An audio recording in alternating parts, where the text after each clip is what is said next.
Donc deuxième excursion, on a réservé Lanzarote, donc c'est l'île au volcan. Donc les prix, c'est 96 € par personne et 56 € pour les enfants. Donc départ demain 6h45. Et alors la bouffe elle est comprise ou pas? Oui. Et le resto de midi est compris. Donc suite de la vidéo, demain matin 6h45. N'oubliez pas la veille de passer à l'accueil du resto pour pouvoir réserver le petit déjeuner matinal. Sinon, pas de petit déj. Et n'oubliez pas aussi de prendre vos pièces d'identité et les passeports. Parce qu'arrivé au nord de l'île de Fuerteventura, on va prendre le bateau. Et là, les passeports ou les pièces d'identité sont obligatoires pour faire la traversée pour aller sur l'île de Lanzarote. Donc voilà, c'est à peu près tout. On se retrouve demain matin à 6h45 pour le petit déjeuner matinal. Les gens, c'est 6h40, on est devant l'hôtel et on se prépare à attendre le car pour aller visiter Lanzarote. Même à 6h40, il y a toujours du vent, hein. C'est un truc de malade ça. On se retrouve une fois qu'on est dans le car. Donc voilà, on vient d'arriver au port. Donc il faut 2 heures pour faire l'hôtel, le port en car. Donc là on attend le bateau et on se prépare pour l'embarquement, sachant que le car il embarque aussi dans le bateau, donc on peut laisser nos affaires dans le car, ça c'est pas mal. Et bien sûr ne pas oublier ses passeports, sinon on est dans la merde, on peut pas embarquer.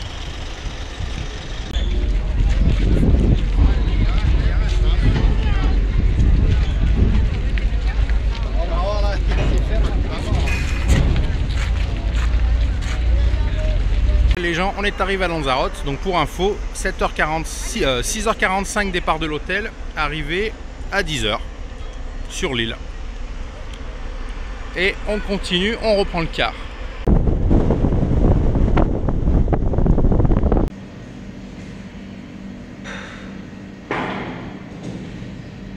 Pour info, la petite vidéo avec les sandwichs, c'est parce qu'en fait on vient de nous avertir qu'on ne mangerait pas avant 14h30, 15h.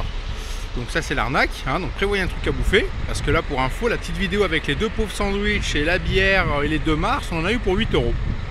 Donc ça c'est bon à savoir, c'était pas marqué, qu'on mangeait pas avant 14h30, 15h. Donc là, on va remonter dans le car et puis on continue le truc. Voilà, petit arrêt de 1 heure pour visiter des grottes de lave.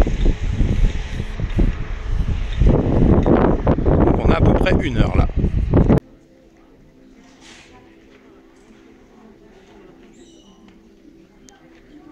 Pour info, tous les petits points lumineux qu'on voit, c'est des crabes blancs.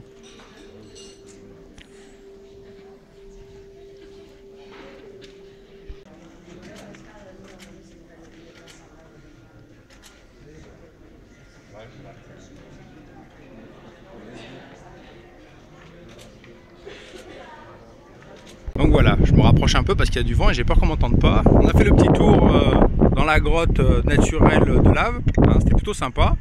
Ça a pris une petite heure tranquille, donc ça tombe bien parce qu'on avait à peu près 1h10 pour le faire. Donc c'est correct, on retourne vers le car et on remonte dedans pour le prochain arrêt. Voilà, nouvel arrêt, et ce coup-ci on va visiter des vignobles typiques de l'île et dégustation de vin.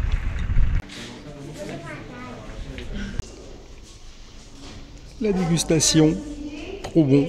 Allez, après la visite du vignoble et de la cave à vin, la dégustation, c'est 14h36. On est enfin arrivé au lieu où on va pouvoir enfin manger. Bon, on fera des photos pour vous montrer ce qu'on mange pendant l'excursion.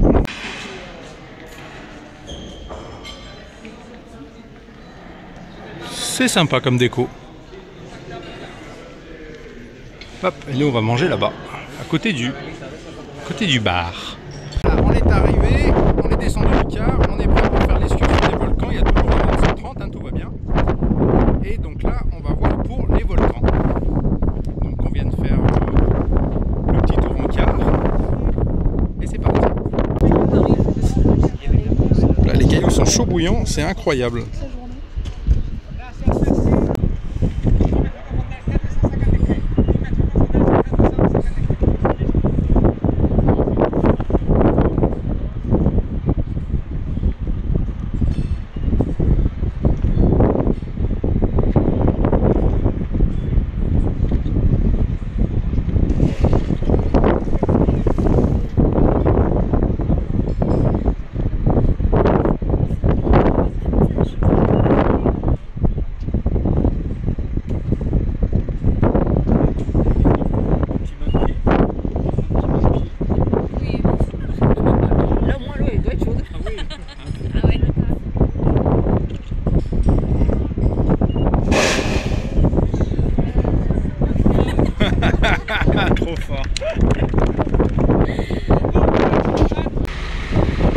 voilà, c'est déjà fini, on reprend le car. Pour info, ça a été super vite l'histoire de la lave là. On en reparlera une fois arrivé à l'hôtel. Là maintenant on va voir les volcans.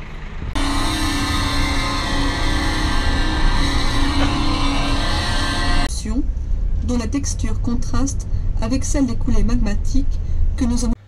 Alors, on se retrouve dans la chambre d'hôtel pour la récap de la journée, donc de l'excursion Lanzarote en partant de Costa Calma. Donc, qu'est-ce que je peux vous dire? C'est mitigé. Alors, pour ceux qui ont jamais trop fait d'excursion et qui n'ont jamais trop bougé, c'est pas trop mal. Ça se passe un peu au pas de course. On n'a pas trop le temps de s'arrêter de partout. Voilà, faut tout de suite remonter dans le car tout le temps. C'est quand même une excursion rapide. Sachant que voilà, on est parti à 6h45 ce matin et on est rentré ce soir à 20h15. Donc ça fait quand même une sacrée journée et c'est quand même sur le pas de course. Pour ceux qui ont l'habitude de faire des excursions et qui ont l'habitude de bouger, c'est quand même pas exceptionnel, quoi. Le premier arrêt qu'on fait une fois arrivé sur l'île, c'est sympa. C'est là où je vous ai fait les premières petites vidéos. C'est super joli. Le deuxième arrêt, donc si je me rappelle bien, c'est à l'endroit où je vous ai filmé le petit sandwich. Eh ben en fait, c'est là qu'on nous a averti que donc on n'allait pas manger à midi, mais à 14h30. Donc, comme par hasard, on nous dit ça au moment où on arrive à cet endroit-là où ils vendent des sandwichs. Donc ça, j'ai pas trouvé ça très cool de nous dire ça à ce moment-là. Ça aurait été bien de le savoir avant. Et ça a été par exemple, on s'est arrêté plus de 20 minutes, ça n'a aucun intérêt, quoi. On aurait pu ne pas s'arrêter et puis prendre plus de temps pour d'autres trucs. Donc après cet arrêt-là, on est allé visiter justement la grotte, là où il y avait l'eau à l'intérieur avec les petits crabes blancs. Là c'est pareil, on a fait ça sur le pas de course, et sans explication, sans rien, donc ça aurait été bien de prendre un peu plus de temps pour ça, plutôt que de s'arrêter acheter un sandwich à la con. Ensuite, on est allé voir l'histoire du vin. Là c'est pareil, hein, on a eu le temps de faire le musée au pas de course, et encore c'était limite. Ensuite on a fait la dégustation, et la dame qui nous faisait la dégustation nous a proposé de visiter un peu le vignoble pour voir comment ça se cultivait, parce qu'apparemment sur Lanzarote la culture des vignes c'est assez particulier. Ça se passe à ras-le-sol, dans les pierres de lave. Et du coup le guide a dit que on ne pouvait pas visiter, parce qu'en fait il fallait qu'on remonte dans le bus pour repartir tout de suite. Donc voilà, on n'a pas pu visiter ça. Tout ça pour aller au resto. Donc arrivé au resto, le cadre joli, par contre la bouffe c'est plus un apéro dînatoire que vraiment une bouffe, quoi. Franchement, pour ceux qui mangent, qui ont un bon appétit, prenez-vous un truc en plus, parce que là moi je suis ressorti de là-dedans, j'avais l'impression de ne pas avoir mangé du tout, quoi. Donc je vous ai pris la photo de l'entrée et la photo du dessert, je vous ai pas pris le plat du milieu, parce qu'en fait je pensais que le plat du milieu c'était encore une entrée. Et en fait non, c'était le plat de résistance. Donc en fait il y avait une petite tomate, un médaillon de saumon, 3 anchois et 2 petites pommes de terre. Voilà, c'était ça le plat de résistance. Donc heureusement que j'ai pu prendre une bière en plus, parce que sinon franchement c'était limite, quoi. Donc là c'est pareil, on a perdu 1 heure à manger un truc insignifiant pour rien. Donc après on a repris la route, et là enfin on arrive au truc des volcans. Donc une fois arrivé au truc des volcans, je vous ai fait les petites vidéos, là on voit l'eau qui jaillit, les cailloux qu'on nous met dans la main qui sont super chauds, l'endroit où ils font le barbecue dans le restaurant, le barbecue qui est chauffé par la lave qui passe dessous en fait, qui est encore chaude. Là c'est pareil, on a passé je crois un quart d'heure, et en fait à côté il y a une boutique qui vend des objets faits en pierre de lave. La boutique on n'a pas eu le temps d'y aller, il fallait remonter dans le car tout de suite, on a à peine eu le temps d'aller aux toilettes pour aller faire le circuit dans la lave. Alors là il s'est passé quelque chose d'assez exceptionnel, c'est qu'il y a des gens qui n'ont pas entendu le guide, ils sont allés faire un tour à la boutique 3 minutes, et quand on est monté dans le car on est parti sans eux pour faire le tour. En sachant que vous avez l'endroit où il y a les volcans et l'histoire avec les geysers et tout, et il y a un tour à faire en car dans la lave qui est solidifiée, et on revient après au point de départ au restaurant. Et en fait ceux qui étaient dans la boutique, on les a laissés carrément. Le guide a dit c'est pas grave, on n'a pas le temps, faut qu'on parte. Donc on a pris le car, on a fait notre tour dans la lave, et on est revenu récupérer les gens qui n'étaient pas là à la fin du circuit. Ensuite, de cet endroit-là, 15 minutes, hop, on est reparti directement au port pour embarquer dans le bateau, parce que le bateau il part à 18h.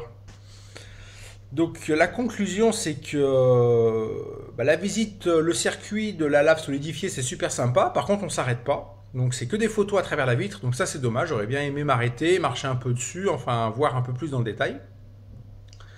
Euh, sur place, et ben, mis à part les geysers, l'histoire du trou, là où il fait super chaud, là où ils font griller la viande dans le resto, et les petits cailloux super chauds, on n'a pas eu le temps de regarder non plus parce que ça s'est passé super vite. On n'a pas eu le temps d'aller faire un tour à la boutique non plus.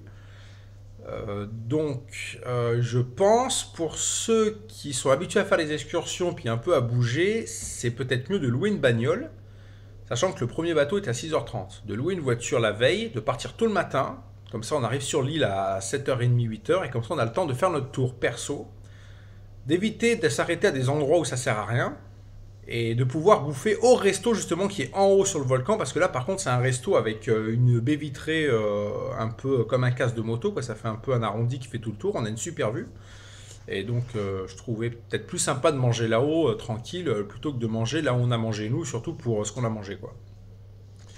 Bon voilà, mon conseil, ça reste quand même une excursion sympa, un peu longue, sur le pas de course, on voit quand même quelques trucs. Mais bon, c'est pas non plus exceptionnel, quoi. Donc si vous avez l'occasion de louer une bagnole et de le faire vous-même, je pense que c'est vachement mieux. On a croisé pas mal de gens qui avaient loué une voiture et qui le faisaient par eux-mêmes, et ils étaient moins dans le speed, quoi. Et puis ils choisissaient le parcours qu'ils faisaient parce qu'ils avaient des cartes assez détaillées qui s'achètent dans le commerce dans le coin. Et je pense que c'est beaucoup plus cool. Voilà. Donc mitigé sur mon avis parce que ceux qui font pas beaucoup d'excursions, ils vont peut-être trouver ça bien. Ceux qui ont l'habitude de bouger, ils vont trouver ça que c'est trop rapide, et on essaye de meubler un peu le truc pour faire tourner le temps. J'ai l'impression qu'on a fait 3 fois le tour d'une colline avec le car. Enfin, il y a des trucs intéressants, on n'a pas eu le temps d'y rester. Il y a des trucs pas intéressants, et bon, on est resté 20 minutes. Voilà, c'est un peu particulier. Après, j'espère que toutes les photos, les vidéos que je vous ai fait, ça va peut-être vous aider à vous faire votre avis sur le truc. Parce que bon, c'est quand même plus de 90 € par personne, donc à calculer par rapport à la location d'une bagnole, sachant qu'ici, la location de voiture, c'est pas très cher. Donc peut-être à plusieurs, se faire une excursion perso, ça peut être sympa. Donc sous la vidéo, je vais vous mettre un lien, parce qu'on va créer un blog, parce que là, il y a trop de photos et ça va être compliqué. Donc sous la vidéo, je vais vous mettre le lien qui va vous amener directement sur le blog avec toutes les photos de l'excursion Lanzarote. Et je vous ai pris aussi les photos du petit dépliant avec les horaires du bateau. Comme ça, si vous voulez le faire par vous-même, vous savez déjà les horaires à l'avance, quoi. Donc voilà pour cette excursion. On se retrouve dans 48 heures pour le buggy.